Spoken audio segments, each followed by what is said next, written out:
यह वीडियो सभी सरकारी परीक्षा की तैयारी करने वाले छात्रों के लिए है। इस मास्टर क्लास में आप सभी का बहुत बहुत स्वागत है। आज का ये सेशन कोई साधारण चर्चा नहीं है, बल्कि स्थानीय स्वशासन मतलब लोकल गवर्नेंस का एक ऐसा महा एपिसोड है जो आपके परीक्षा हॉल के हर कंफ्यूजन को उखाड़ फेंकेगा। तो आज हम सिर्फ अनुच्छेदों का रट्टा नहीं मारेंगे, बल्कि इस पूरी जमीनी सत्ता के पीछे के असली लॉजिक को समझेंगे। सही बात है।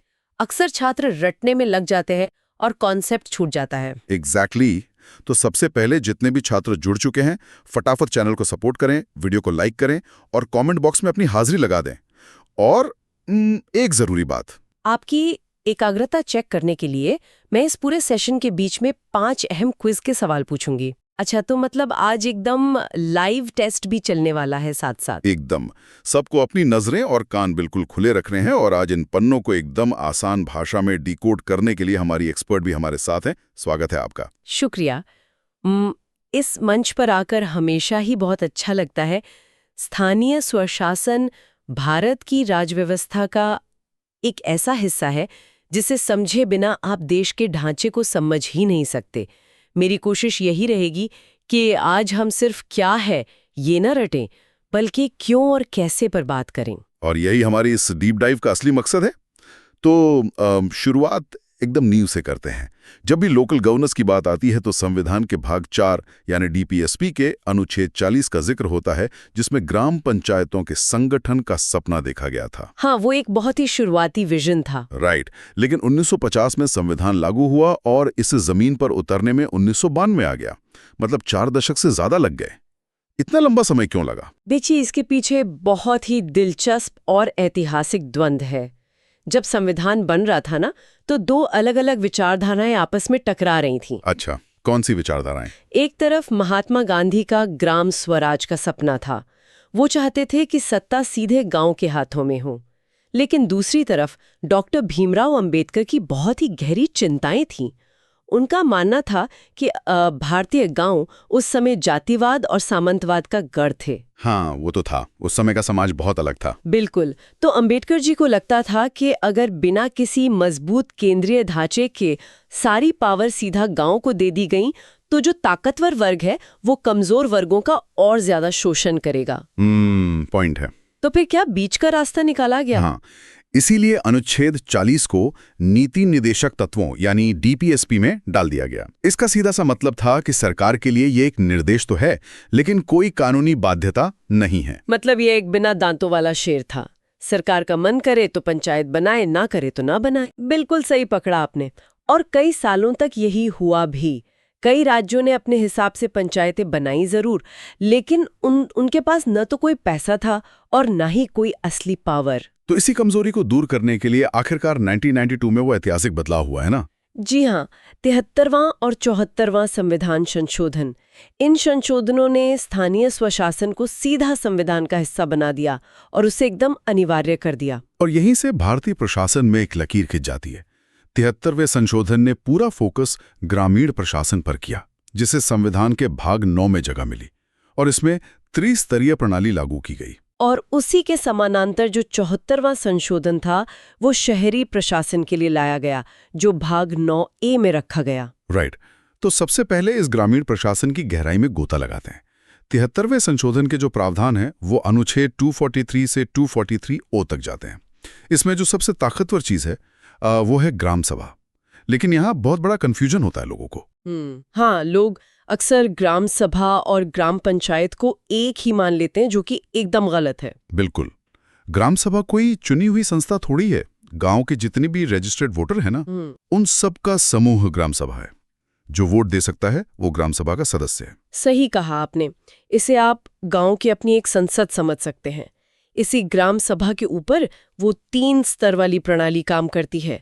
सबसे नीचे ग्राम पंचायत, फिर बीच में जनपद पंचायत या ब्लॉक स्तर और सबसे ऊपर जिला पंचायत। लेकिन देखिए, यहाँ एक बहुत ही लॉजिकल सवाल उठता है।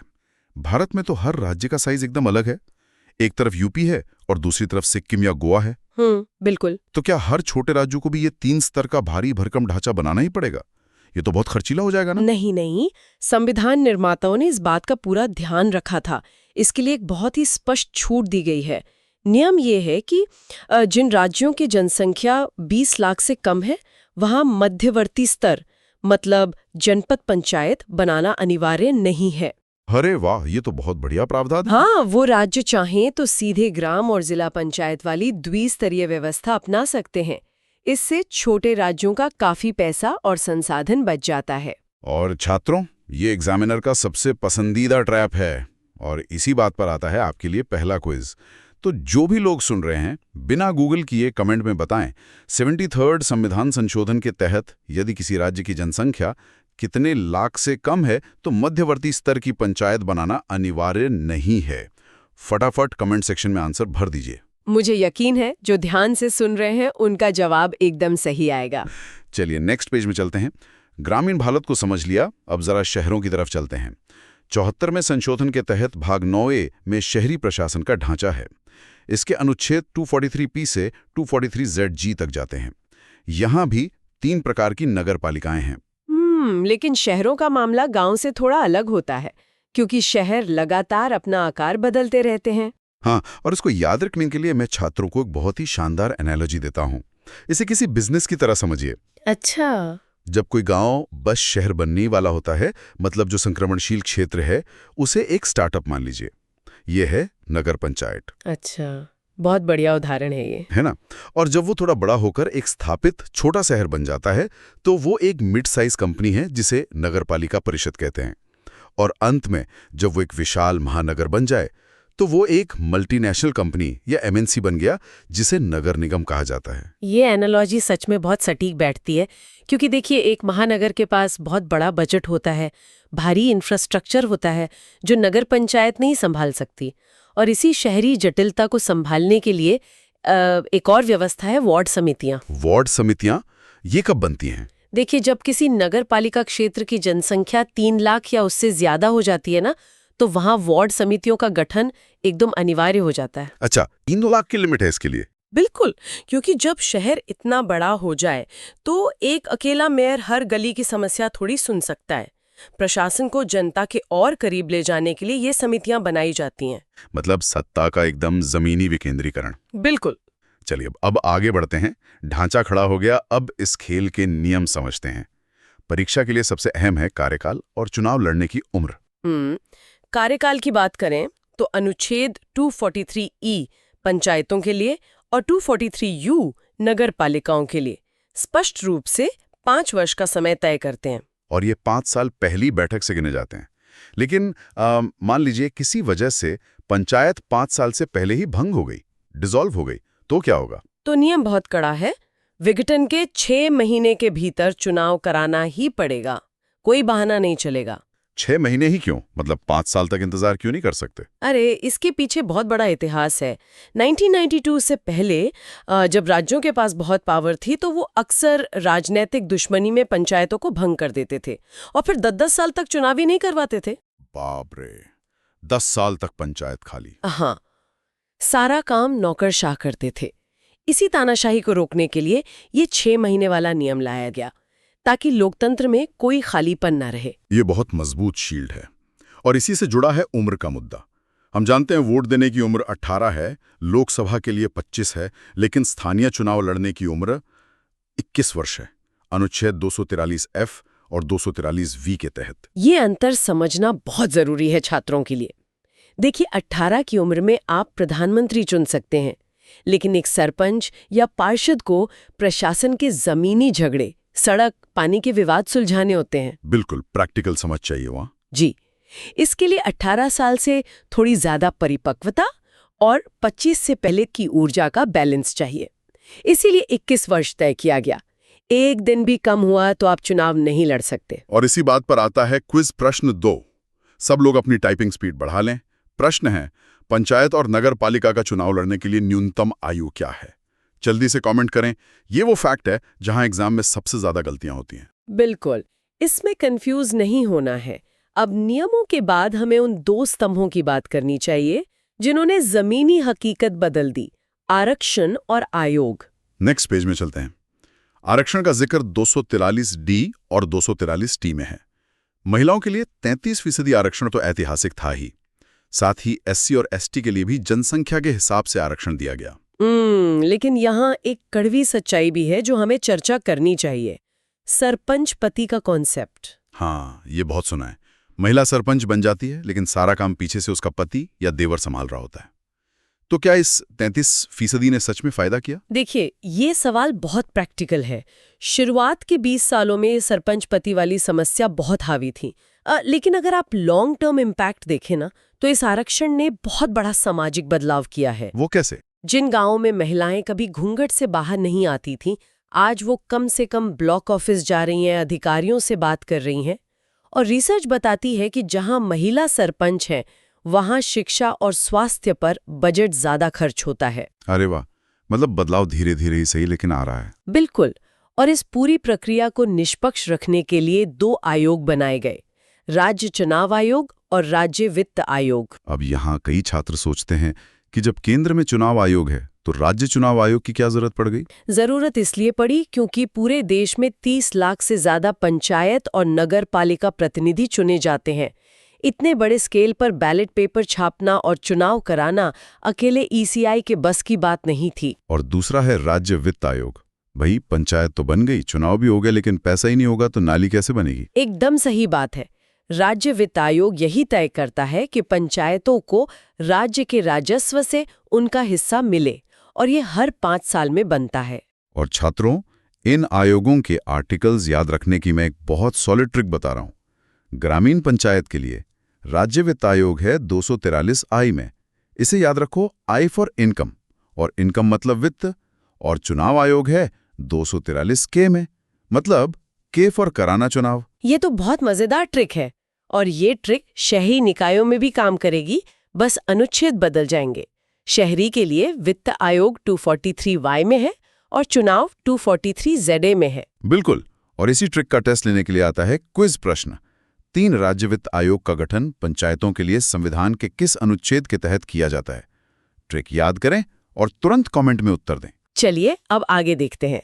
ढांचा बन गया, नियम बन गए, लेकिन सरपंच या मेयर बनने के बाद असल में काम क्या होगा?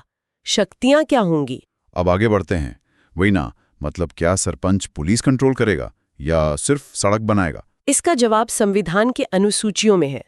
73वें संशोधन से 11वीं अनुसूची जोड़ी गई, अनुच्छेद 243G के तहत। इसमें पंचायतों के लिए कुल 29 विषय दिए गए हैं। 29 विषय। इनमें कौन कौन से काम आते हैं? इनमें कृषि, पशुपालन, ग्रामीण आवास और पीने के पानी जैसी बुनियादी चीजें हैं। गांव की अर्थव्यवस्था बहुत बहुआयामी होती है, इसलिए 29 विषय हैं। और दूसरी तरफ 74वें संशोधन से 12वीं अनुसूची जोड़ी गई, अनुच्छेद 243W के तहत। और इसमें कितने विषय हैं? इसमें नगर पालिकाओं के लिए केवल 18 विषय रखे गए हैं। अच्छा, शहरों के लिए कम विषय क्यों? क्योंकि शहरों की ज़रूरतें बहुत टेक्निकल होती हैं, जैसे urban planning, solid waste management, fire service. शहर में खेती या पशुपालन का काम नगर निगम नहीं देखता ना। एकदम लॉजिकल विभाजन है। गांव के 29, शहर के 18। तो सब तैयार हो जाएं क्विज प्रश्न 4 के लिए। मैच द कॉलम का क्लासिक सवाल है ये, 11वीं अनुसूची में पंचायतों के लिए कुल कितने विषय दिए गए हैं? अपना आंसर कमेंट बॉक्स में ठोक दीजिए। ये फैक्ट हर दूसरी परीक्षण में टकराता है। अब इन राष्ट्रीय कानूनों को समझने के बाद हमें भारत के उस राज्य की बात करनी चाहिए जिसने इस पूरी व्यवस्था को जमीन पर उतारने में एक मिसाल कायम कर दी। नेक्स्ट पेज पे चलते हैं, और वो राज्य है मध्य प्रदेश। मध्य प्रदेश 73वें संशोधन को लागू करने वाला देश का पहला राज्य बना। इसके लिए 1993 का मध्य प्रदेश पंचायत राज एवं ग्राम स्वराज अधिनियम लाया गया। बिल्कुल, और ये 25 जनवरी 1994 को लागू हुआ। इसका मकसद सिर्फ चुनाव कराना नहीं था, बल्कि असली ग्राम स्वराज लाना था। और सबसे तगड़ी बात तो महिलाओं के प्रतिनिधित्व की थी। जहां पूरा देश 33% महिला आरक्षण पर था, मध्य प्रदेश ने पंचायत राज में महिलाओं को सीधा 50% आरक्षण दे दिया। ये सच में एक ऐतिहासिक छलांग थी। लेकिन मध्य प्रदेश मॉडल यही नहीं रुका। इसके नियम बहुत सख्त थे। जैसे ग्राम सभा की साल में कम से कम 4 बैठकें होना एकदम अनिवार्य कर दिया गया। और बैठकों से भी खतरनाक नियम था कोरम का। मध्य प्रदेश में नियम है कि अगर ग्राम सभा की बैठक तभी वैध होगी जब उसमें कम से कम 500 सदस्य मौजूद हों। हाँ, ये बहुत बड़ी बात है। 500 लोग। इसका मतलब है सरपंच अपने 4-5 दोस्तों के साथ बैठकर गुपचुप गांव का बजट पास नहीं कर सकता। जनता की सीधी भागीदारी। लेकिन जो सबसे क्रांतिकारी हथियार है ना, वो है right to recall. Right to recall यानी वापस बुलाने का बिल्कुल, अधिकार। बिल्कुल। मतलब अगर ग्राम सभा की जनता अपने सरपंच के काम से खुश नहीं है, तो वो 5 साल इंतजार नहीं करेगी। एक खास वोटिंग प्रोसेस से उसे बीच में ही पद से हटाया जा सकता है। ये चुने हुए नेताओं के सिर पर लटकती एक तलवार है जो उन्हें हमेशा जवाबदेही रखती है। एकदम शुद्ध लोकतंत्र। और इसी के साथ आता है हमारा अंतिम क्विज प्रश्न। 5 मध्य प्रदेश में पंचायती राज में महिलाओं के लिए कितने प्रतिशत आरक्षण का प्रावधान है? जल्दी से कमेंट करें। ये सारे फैक्ट्स स्टेट लोक सेवा आयोग के लिए बहुत ही जरूरी हैं। अब आगे बढ़ते हैं और करते हैं एक मास्टरमाइंड रिवीजन। पूरे सेशन को एक झटके में दिमाग में सेट करते हैं। हमने देखा 2 हिस्से हैं। 73वां संशोधन जो भाग 9, 11वीं अनुसूची और 29 विषयों से जुड़ा है। दूसरा 74वां संशोधन जो भाग 9A, 12वीं अनुसूची और 18 विषयों से जुड़ा है। और दोनों में कार्यकाल 5 वर्ष है और आयु 21 वर्ष है। बिल्कुल। और टिट वाले अनुच्छेद ग्रामीण वित्त आयोग 243I, चुनाव आयोग 243K, शहरी के लिए वित्त 243Y और चुनाव 243ZA।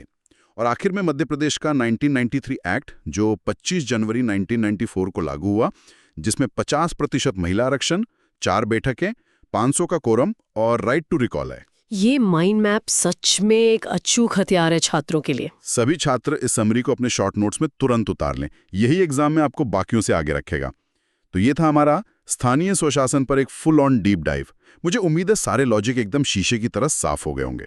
एक बार फिर चैनल को सपोर्ट करें, लाइक करें और 5 में से आपका स्कोर क्या रहा कमेंट करके जरूर बताएं। और जाने से पहले मैं सभी छात्रों के लिए एक वैचारिक प्रश्न छोड़ना चाहती हूँ, खासकर उनके लिए जो इंटरव्यू की तैयारी कर रहे हैं।